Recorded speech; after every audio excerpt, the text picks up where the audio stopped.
Alors, derrière nous, nous avons le Griffon, toujours détenteur du record de vitesse. Pas toujours détenteur, non. Alors, détenteur du record de vitesse en circuit fermé de 100 km. d'accord. Mais ça a Qui a battu largement le précédent, parce que le précédent était encore fait au sol en allant tourner autour de petits drapeaux. Oui, Et là, pour la première fois, on a homologué un record suivi par radar. d'accord. Il a fallu alors étalonner et faire toute une procédure d'étalonnage. Oui. Mais comment s'est passé le premier vol? Il n'y avait pas de simulateur. C'est quoi? On commence par faire des rollings, on commence par faire des accélérations arrêts. On a d'abord volé sur un avion sans statorecteur, avec uniquement le turbo. D'accord. Donc avec une entrée d'air plus petite et un arrière aussi. Oui. Il est beaucoup plus beau comme ça maintenant, Oui, avec bien la sûr. grande entrée d'air et la grande. Et Donc, alors on a volé d'abord. on a compte la sensation des commandes de vol, on le teste avec un vrai réacteur Voilà, avant de mettre le stato. c'est ça. C'est ça. D'accord. Le programme du Griffon, il était financé par l'État, par le Oui, DGA. tout à fait. Tout à fait. Et l'objectif, c'était d'obtenir, aller pousser la recherche vers un vrai avion opérationnel supersonique. C'est ça. Mais ça, c'était un propos pour obtenir des crédits. Ouais. C'était financé sur les crédits intercepteurs légers.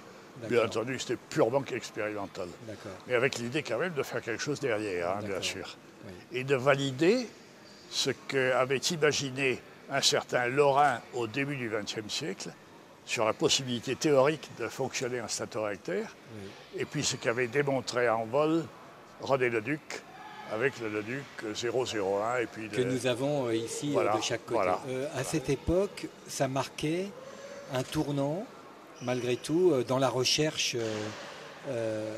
qu'on a finalement laissé un petit peu tomber, parce que le statoréacteur, on l'a appliqué pour les missiles plus tard, mais pour l'aviation, on l'a guère utilisé. Et je viens de lire dans le dernier numéro d'Air Cosmos que les Américains préparaient de nouveau un avion à turbostato. Oui. Avec double combustion stato, subsonique et supersonique. Oui. Mais voilà, pour Mach 3, 4 et 5. Oui, c'est ça. Voilà, le turbostato demeure, et puis les statos, comme tu dis, ont continué leur carrière sur les missiles. Ce qui fait qu'actuellement, nous restons, comme personne au monde, autre que la France, n'a fait du stato, nous restons deux pilotes actuellement, Jean Sarail et moi, à avoir volé sur avion à statoréacteur. Le Duc, tu as suivi les essais, c'était à peu près la même période? Oui, sensiblement. Et Il était un petit peu avant nous, je pense. oui. Avec un système de stato plus complexe et une voilure qui n'était pas faite pour le supersonique. Oui.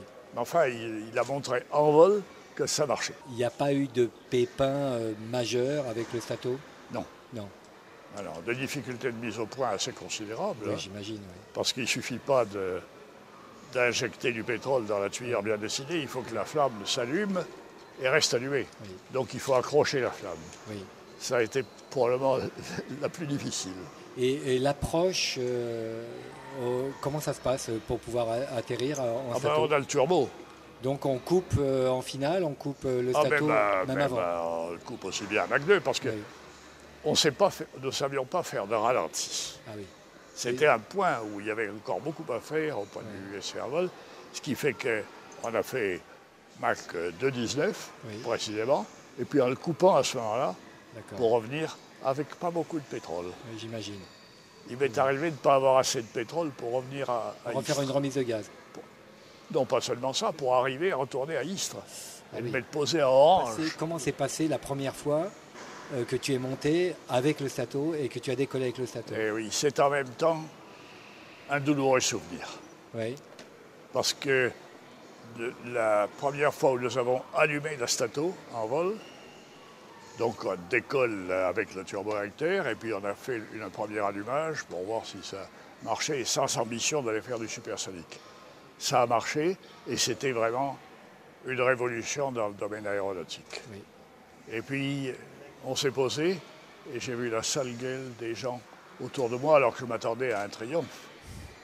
Et pendant ce temps-là, nos camarades sur Nord 2005, avec deux pilotes d'essai, Michel Chalard qui était mon meilleur ami, et Perrin, Marcel Perrin, se sont tués. D'autres du Leduc, donc le Griffon, il y a le Mirage décollage vertical, le Trident, le Mirage à voilure orientable. Ah oui. Est-ce que tu as volé sur ces autres avions? Sur Mirage, oui, Oui. pas sur les Mirages spéciaux, Non, décollage d'accord. vertical ou pas. Sur le Mirage, oui, oui. Sur Mirage 3, Oui, oui. D'accord. Mirage 3, Mirage 4 aussi. Mirage 4, d'accord, Ouais, que ouais. nous avons ici également. La carrière 1959 du Griffon, c'est à peu près combien de vols, combien de temps? À combien de vols, je ne saurais pas te dire, mais enfin, on a commencé à voler à partir de 55 Oui, et j'ai fait le dernier vol en 61 au Salon. d'accord. Au Salon du Bourget, Oui, au Salon du Bourget. d'accord.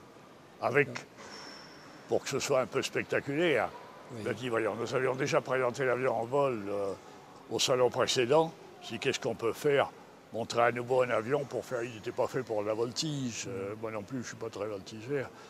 Alors, j'avais imaginé, et puis j'ai vérifié avec les gens du bureau d'études, qu'on pouvait allumer le Strato au sol, au cours du décollage. Ah bon? Donc à très basse vitesse. Ça ne procure aucune poussée supplémentaire, mais ça faisait une très belle flamme derrière. D'accord. Et alors on a décollé, et planche j'ai allumé le Strato, qui a fait cette magnifique flamme derrière. Merci pour le Griffon.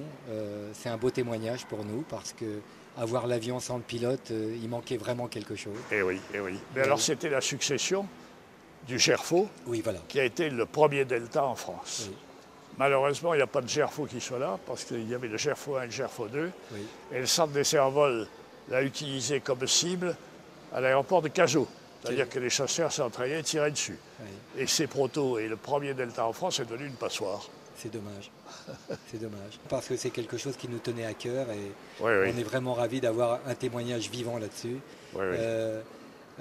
Le temps passe et puis on regarde cet avion qui est un peu magique, qui avait de l'avance parce qu'il y a des moustaches. C'est une préfiguration quand même Oui, du oui. Concorde un petit peu quelque part. Voilà. Je pense qu'on a appris quand même pas mal de choses. Alors je ne sais pas s'il y a dans la librairie du musée le bouquin, l'album qui a été fait sur Gerfaut, Griffon et Strato Rector. Oui, il y Oui. est. Oui, Voilà, d'accord. là Il y a tous les détails. il y a vraiment un condensé de l'histoire. Parfait. Très bien. Merci beaucoup André. T'en prie. On va retourner à la Avec joie. signature.